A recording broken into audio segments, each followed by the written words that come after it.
Hello everyone, welcome you all to this small video which I'm going to give you all. Let us move on towards today's topic. आज का topic है deep value learning, right? What is this deep value learning? We will learn a small thing about it and we will take one script as an example कि deep value learning क्या होता है, what a deep value learning means. ठीक है, before going ahead, let me tell you everyone, I am not an SEBI authorized analyst and all the contents which I am giving it to you through any of the mediums, through YouTube channel or through Telegram or through WhatsApp, or you even call me personally, so all the contents or the suggestions or any levels which are given by me are my personal views and that comes on my personal experience. Anywhere me or my team are not responsible for any of your losses. This is purely stock market. Stock market involves risk and you have to analyze your risk by yourself. You have to consult your financial advisor before going ahead with any of my suggestions. ठीक है?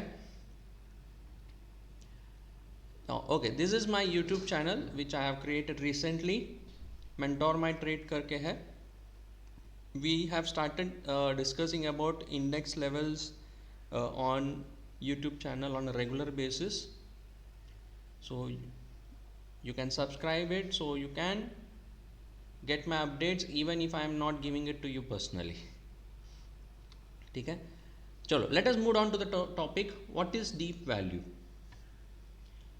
Deep value is nothing but stocks which are currently trading at a lesser market value than its future value, right?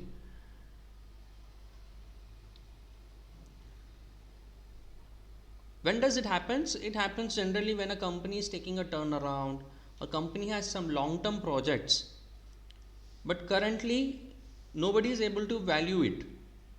Some projects takes 4 to 5 years to get completed, just like hydropower or any of the capital intensive industry such as mining or anything. It takes around 3 to 4 years for an outcome to come, right?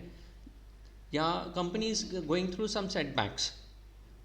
Might be some cases are they have been penalized for some of the misdoings, or they must be fighting in the court or anything, some sort of that thing. एक छोटा सा setback आ जाता है कि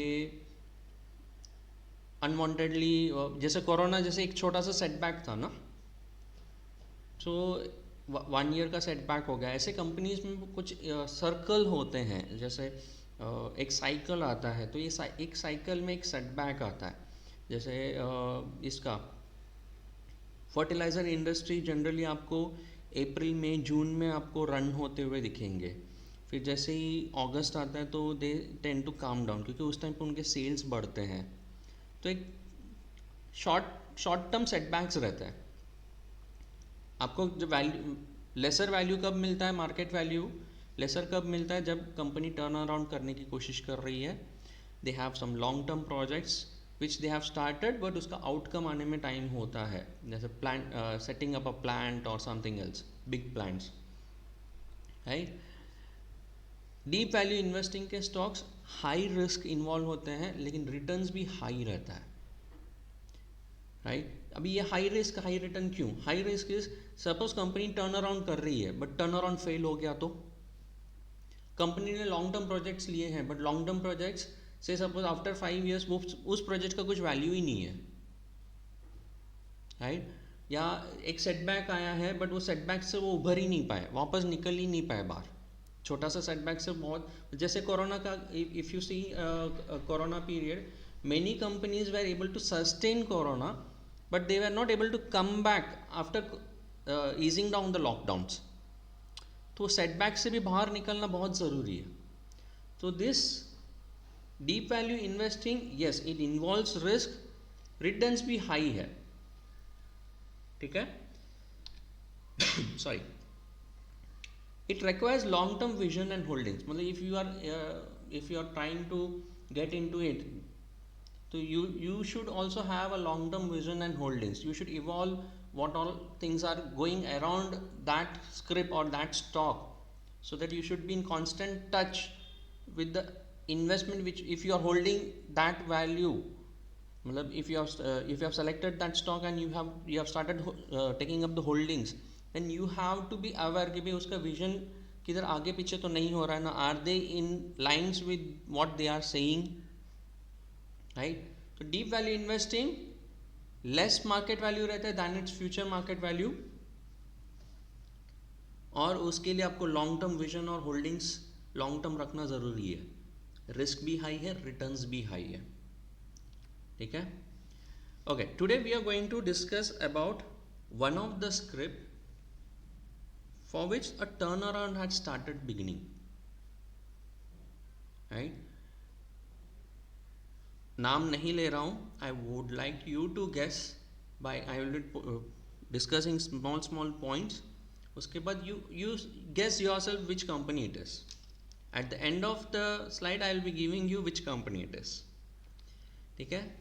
Promoters have infused funds to the tune of 550 crores. Promoter ने खुद ने अपने फंड्स इन्फ्यूज किए हैं उस कंपनी में। प्रोमोटर कब इन्फ्यूज करता है? when they have belief in their own company कि नहीं, now और फंड्स इन्फ्यूज करने से my company can go to a deeper value.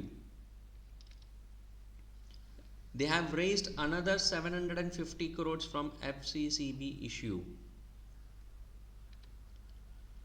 They have sold their road toll enterprises to the tune of 3,600 crores. Another road toll and assets which are worth another 3,200 crores. Interested party attracted है उसके तरफ, मतलब they are trying to monetize their assets. Big fund जिन्होंने NCLT का process, मतलब NCLT का case डाला था उनके अगेंस्ट, राइट, वो बिग फंड ने उन्होंने विड्रॉ कर लिया है NCLT प्रोसेस, राइट। NCLT का फुल फॉर्म और FCCB का फुल फॉर्म आप प्लीज़ गूगल कर लेना, थोड़ा बहुत खुद का दिमाग लड़ाना पड़ेगा ना। Okay, did you get the script? चलो move ahead. It is none other than Reliance infrastructure, ठीक है। तो और डीप वैल्यू और थोड़े पॉइंट्स डिस्कस करें। Let us move ahead with a few more interesting points which is making me attracted towards that script. I am a technical guy. Technically मेरे को by attract तो कर चुका था, बट फंडामेंटली वीक था। But I studied this today, I studied the whole process, मतलब whole उसका पूरा बैलेंस शीट निकाला, बहुत सारी चीज़ें हम लोगों ने की, इधर उधर फ़ोन घुमा के लिया, बहुत सारा डेटा इकट्ठा किया, राइट। तो वो डेटा में ना बहुत सारे इंटरेस्टिंग फैक्ट्स आए हैं सामने, कुछ मैंने यहाँ पे पॉइंटर्स दिए हैं, कुछ मैं ऐसे ही डिस्कस करूँगा। मुंबई का discom business, that is Mumbai को जो पावर देने वाला जो बिजनेस जो पहले रिलायंस कर रहा था, 18,000 करोड़ का उन्होंने ऑलरेडी अदानी को सेल कर दिया है, राइट। ये 18,000 करोड़ भी इनके पास है, बट आर्बिट्राज और ये सब जो है ना उनके हाथ में है, ठीक है। तो वंस स्लोली एंड स्टडीली जैसे जैसे केसेस सॉल्व होते जाएंगे वैसे वैसे फंड्स उनको रिलीज होते जाएंगे, और ये सब फंड्स जो है ना वो रिलायंस इंफ्रास्ट्रक्चर में ही आने वाला है।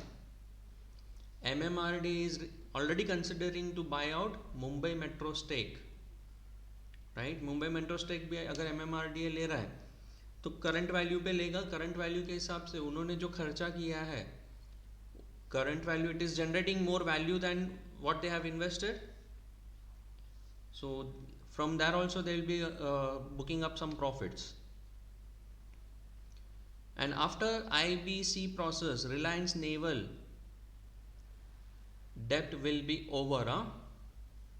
So Reliance Infra will be a completely clean company which can bid for huge potential defense orders. देखो बजट में डिफेंस के लिए 13% इंक्रीज आया है फ्रॉम द लास्ट ईयर.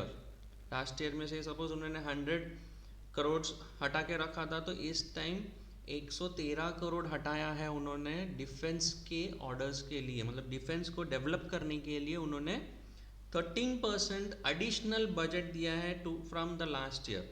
और ये लाखों करोड़ों की बात होती है. I am just giving an example. So when there is an increase in the expenditure from government towards defense, so obviously Reliance Naval will also get benefits from it. They have already sold Parvati project for 900 crores value. तो already इनके पास funds अच्छे खासे हैं to maintain themselves for next another 1 to 2 years. Regulator के पास already 8,500 crore है, वो भी Reliance infra में आएगा. आर्बिट्रेशन के पास 55,000 करोड़ का वैल्यूएशन है, वो भी रिलायंस इंफ्रा में आएगा. अभी REL इंफ्रा करके है जो वो आगे रिलायंस इंफ्रा करके वो चेंज ऑफ नेम आएगा. आर पावर को भी उन्होंने सब्सिडरी बनाने का प्लानिंग किया है, राइट. अभी इसके अलावा भी बहुत सारा पॉइंट्स हैं, जस्ट वर्बली मैं आपको बता रहा हूँ. इसके अलावा जो पॉइंट्स हैं जो इनके अगेंस्ट जो केसेस और ये सब जो है ना, it has started taking up the shape. एक तो पहले ये, दूसरा Anil Ambani is heading the Reliance infra, right. Past में जो भी उन्होंने गलतियां की है, can he repeat it again as a businessman? No, right. As a businessman no. तो मतलब उनके पास पास्ट जो एक्सपीरियंसेस हैं उसको अच्छे तरीके से यूटिलाइज कर सकते हैं. उनके पास डोमेस्टिक एंड इंटरनेशनल बिजनेस का भी एक्सपीरियंस है कि नहीं. कनेक्शंस ऑलरेडी बहुत है. तो जैसे जैसे दे स्टार्ट डेवलपिंग इट, वैसे वैसे उनका पोटेंशियल ह्यूज है, ठीक है. एंड अभी ये रेडार में क्यों आया सर? इतना दिन तक रेडार में नहीं था, सडनली ये रेडार में क्यों आया? तो हम टेक्निकल की तरफ बढ़ते हैं. Technical, you can see this line, this brown color line is nothing but 200 simple moving average, right. 200 simple moving average से now we have started moving upside on a daily chart I am talking about, right. तो पहले daily chart में move करते हैं, उसके बाद weekly में move हो जाता है, फिर मंथली में मूव हो जाता है. अभी वीकली और मंथली में शायद आपको नीचे दिखेगा, बट मूवमेंट स्टार्ट होता है डेली चार्ट से. अगर लॉन्ग टर्म पोटेंशियल हम लोग देख रहे हैं तो मूवमेंट स्टार्ट होता है डेली से, right. This yesterday it was 5% up. तो जैसे जैसे इसके बारे में लोगों को समझ में आने लगेगा ना, वैसे वैसे इसके स्क्रिप्ट के पर प्राइस डिमांड में आने लगेगा और वैसे वैसे वो बढ़ते जाएगा, राइट. अभी तक बहुत सारे जन को ये सब चीज़ें मिल नहीं रही है. अभी नाउ आ गया ना, रेडार में आ गया. एक तो 200 मूविंग एवरेज के ऊपर आ गया, राइट. दूसरा 5% 6% ऐसे मूवमेंट्स दे रहा है, वॉल्यूम्स भी बढ़ रहा है. प्रोमोटर्स ने भी फंड्स इन्फ्यूज़ किया. 111 पे FCCB का भी इशू हुआ है. तो मतलब funds have started pouring in. Arbitration cases जो भी है, they are also started taking up the place. Big fund house, right, Edelweiss ने उनका जो NCLT का केस था रिलायंस इंफ्रा के अगेंस्ट, वो उन्होंने विड्रॉ किया है. इतना बड़ा फंड हाउस अगर विड्रॉ कर रहा है, मतलब उन्होंने भी देखा है ना कुछ कि भी फंड्स आ रहे हैं, and so that this company will start running now in a good manner. Ambani has also taking up a good decisions मतलब लास्ट 6 मंथ्स के थोड़े बहुत मैंने उनका डेटा निकाला, तो he has started taking up good decisions which is favourable to the company.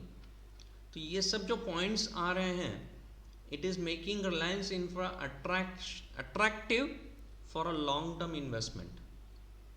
देखो risk और इन सबको आपको मैनेज करके करना है। मैंने बोला है या मेरी टीम ने किसी ने बोला है, या पूरा ये एनालिसिस देखने के बाद आप बोलोगे कि मैं I let me put all my hard earn money into it, I would suggest no, you have to consult your financial advisor and then go ahead. ठीक है, बहुत सारे पॉइंट्स मैंने आपको ऑलरेडी डिस्कस करके बता दिया है। So this is from my side what is deep value investing and a small example of deep value investing. Thank you for watching this video. Stay connected. More videos are going to come down related to many topics which I am teaching in the class also, and this all content will be free over here. Take care.